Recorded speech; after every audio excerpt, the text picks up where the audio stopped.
Olá, pessoal, tudo bem? Bom dia, boa tarde, boa noite a todos.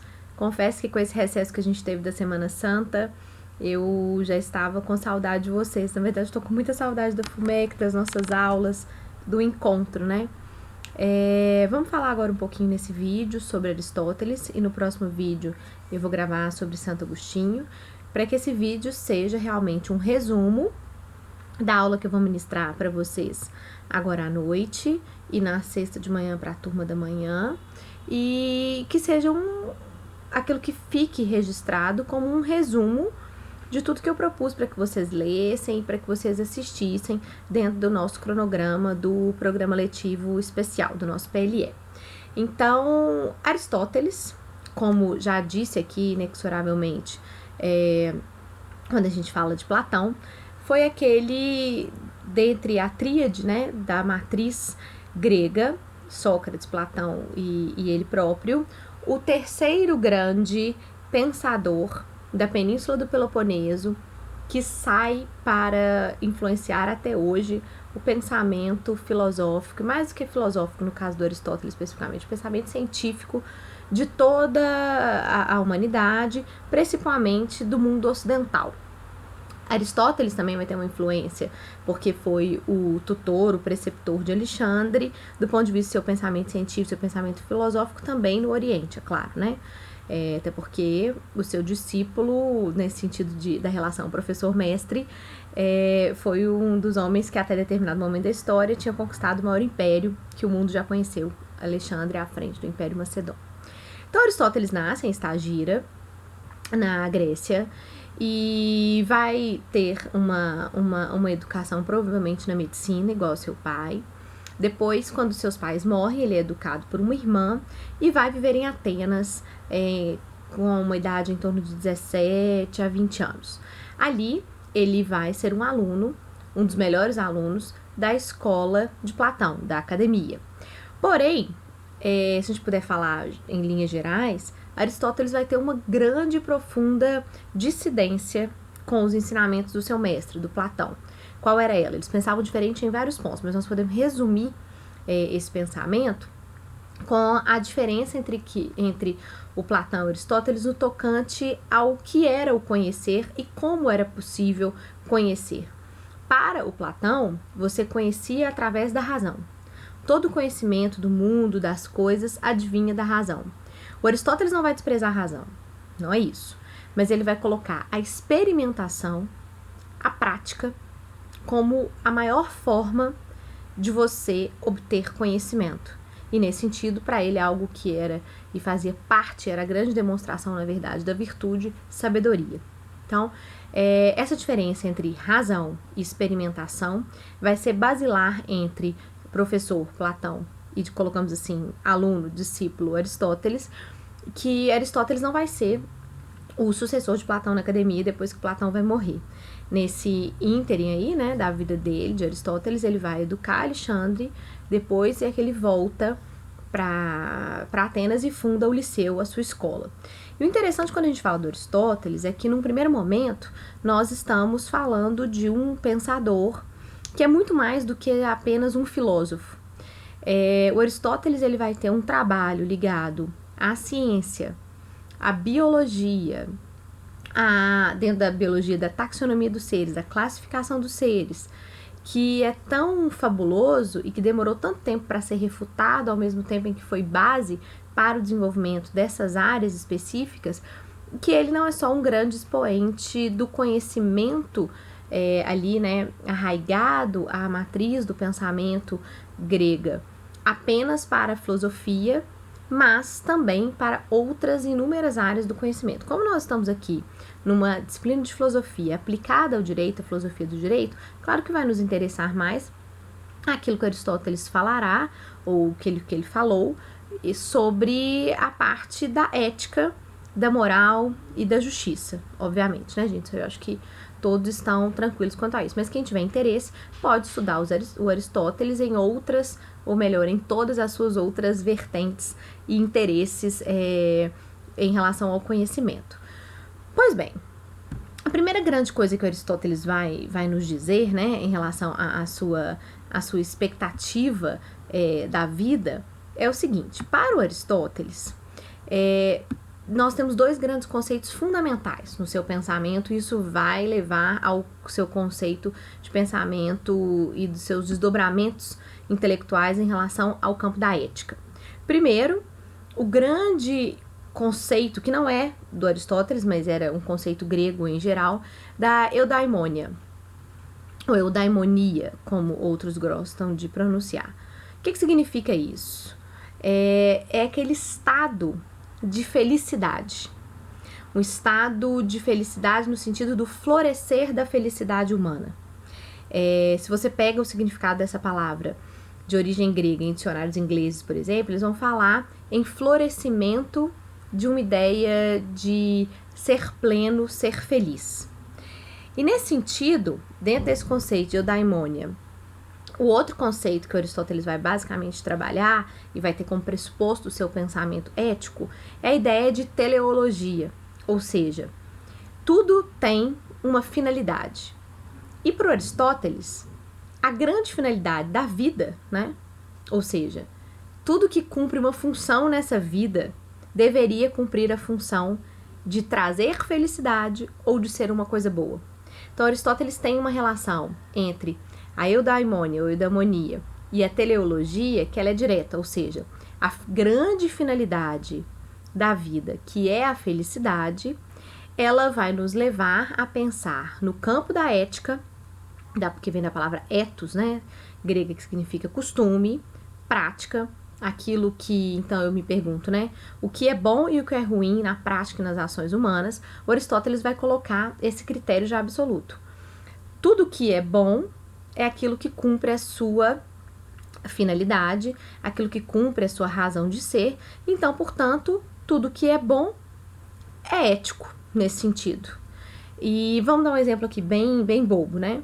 Se eu adquiro agora um tablet, um computador, para assistir a essas aulas do nosso programa letivo especial enquanto estivermos nessa situação de pandemia da Covid-19, e esse meu instrumento tecnológico, né? Esse meu apetrecho tecnológico, ele cumpre a sua finalidade, então quer dizer que ele é bom e ele me faz feliz.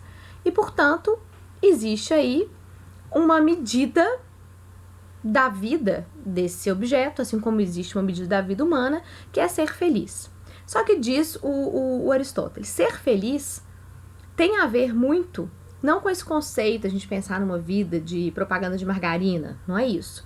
Que a vida vai ter momentos difíceis, vai ter momentos desafiadores, como esse que a gente está passando, mas ser feliz é você quase sempre conseguir ser racional e ser uma pessoa que consegue, dentro da sua racionalidade, ser um sujeito que se coloca de forma virtuosa na vida.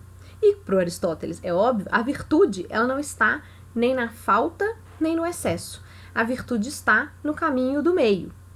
Isto é, né?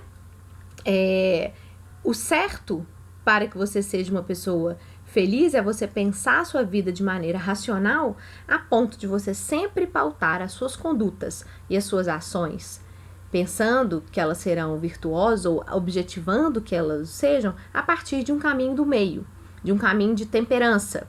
Porque tudo que está em excesso provavelmente não é saudável e é viciado, no sentido daquilo que é mal, assim como a falta. A falta e a carência também nos trazem essas mesmas dimensões problemáticas. E aí, a questão da justiça, para Aristóteles, assim como a justiça, seja a justiça dentro da sua teoria política, que é a justiça dentro da polis, aquilo que deveria ser resolvido dentro, vamos supor, do modelo Atenas, de Atenas, da polis ateniense, assim como a justiça dentro de uma ideia de justiça, eu vou falar disso já, seja a justiça particular, seja a justiça universal, a justiça também será um caminho do meio. E aí, né, gente, se a principal dimensão humana, racional, é ter prudência, e dentro dessa prudência, o homem sábio é um homem bom, porque ele é racional, ele é justo, ele está no caminho do meio, e é claro que assim ele vai ser virtuoso, assim deverá ser a justiça, né? A justiça, ela também deverá ser um elemento de manifestação do homem no político. Porque, é claro, né, a justiça é produzida por esse homem que é um ser social, que vive em coletividade, e então a finalidade da política, nesse ambiente coletivo, vai ser uma finalidade bem comum, que tem que ser realizada de uma forma racional. Então a justiça, toda vez que ela precisar existir, pensemos aí justiça no sentido de decisões, ela vai ter que ser uma justiça também dentro desse contexto de uma polis cuja finalidade é o bem comum e a finalidade da justiça também será essa. Então, por exemplo, do ponto de vista da teoria política dele, ele vai fazer uma diferença. Monarquia, que é o governo de um homem só, se ele atinge os seus fins, que são, né, preponderantemente os fins de uma felicidade comum geral, ainda que sejam para os súditos, esse regime é um regime bom e virtuoso, diferente da tirania, que é o governo de um, mas que não objetiva e não vai atingir nem deseja fazê-lo, a felicidade de todos. A aristocracia, a oligarquia é a mesma coisa. Se eu tenho um regime de governo de poucos, mas que objetiva e realiza o bem comum e a felicidade comum, então eu tenho um regime de governo de poucos que, para o Aristóteles, ele pode ser virtuoso e ele é racional. Agora, se esse regime de governo de poucos, ele não, né, principalmente busca o bem comum, ele seria uma oligarquia. E, finalmente, dentro do contexto, né, que ele estava ali mais nesse sentido experimentado, por ser um homem que viveu muito em Atenas, a democracia, no sentido republicano que ele coloca, aí a gente pode até pensar na República de Platão, a democracia, que é o governo dos homens para os homens, dos cidadãos, se ele cumpre a sua finalidade comum, princípio, que é o bem comum, ok. Diferente se esse governo dos cidadãos para a polis fosse um governo que pensasse não no bem comum, mas no bem apenas daqueles cidadãos. Aí nós estaríamos diante de uma demagogia. Trazendo essa dicotomia, né, bem e mal, virtude e não virtude, comparando sempre com essa ideia de chegarmos a atingir a felicidade e no sentido coletivo o bem comum, a justiça, quando ela é universal, ela principalmente deseja o bem comum para todos. Agora, a justiça pode ser particular, o que significa para Aristóteles que a justiça particular é dar, basicamente, a cada um o que é seu. Porque isso é o virtuoso. E se eu dou a cada um o que é seu, eu estou no caminho do meio. Então, eu tenho a justiça no sentido distributivo, que é a justiça no sentido amplamente do mérito.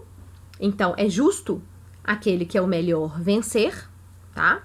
Esse é o exemplo mais simples que eu posso lhes dar aqui agora. E eu tenho a justiça no sentido corretivo, ou a justiça corretiva, que é no sentido que a gente do direito está mais acostumado, que se desloca aí, né? Na justiça reparativa, quando eu tenho um dano, eu tenho alguém que deve repará-lo, no sentido de alguém ser punido e alguém ser reparado por essa justiça, e uma justiça que ele vai chamar de comutativa, que é a justiça que está no ambiente dos contratos. Então, dentro daquele âmbito da autonomia da vontade das partes. Pois bem, gente, o Aristóteles, todavia, ele faz uma diferença que eu acho importantíssima para vocês do direito, que é, e o Bittar fala isso muito no capítulo do livro dele que eu tinha pedido para vocês lerem, né, do nosso curso de filosofia do direito, que é a nossa obra, digamos, dentre a bibliografia básica, a mais importante na nossa escolha de bibliografia da disciplina, que é a diferença entre justiça e equidade. Na verdade, para o Aristóteles, justiça e equidade são faces de uma mesma moeda. Porém, a justiça, digamos que ela é menos justa do que a equidade. No seguinte sentido, e vamos lá, né? A justiça, ela pode ser falha, porque podem existir leis injustas, podem existir leis que não cumprem a sua finalidade, podem existir leis desponderadas, e nesse sentido elas vão merecer uma atualização ou vão merecer ser expurgadas de um ordenamento.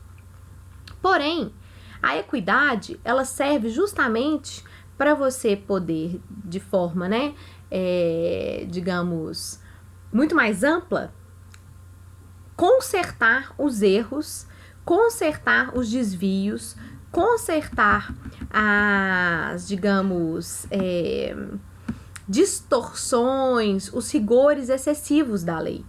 Então, para Aristóteles, a eco, né, que é a equidade, que vai desaguar na equidade, tem esse sentido de ser uma retificação da lei. Então, a equidade também é uma medida de justiça, mas mais ampla no sentido de que ela pode, inclusive, corrigir algo que é injusto. Então, Com isso eu me despeço, nós vamos fechar os nossos 15 minutos e nos vemos na aula ao vivo.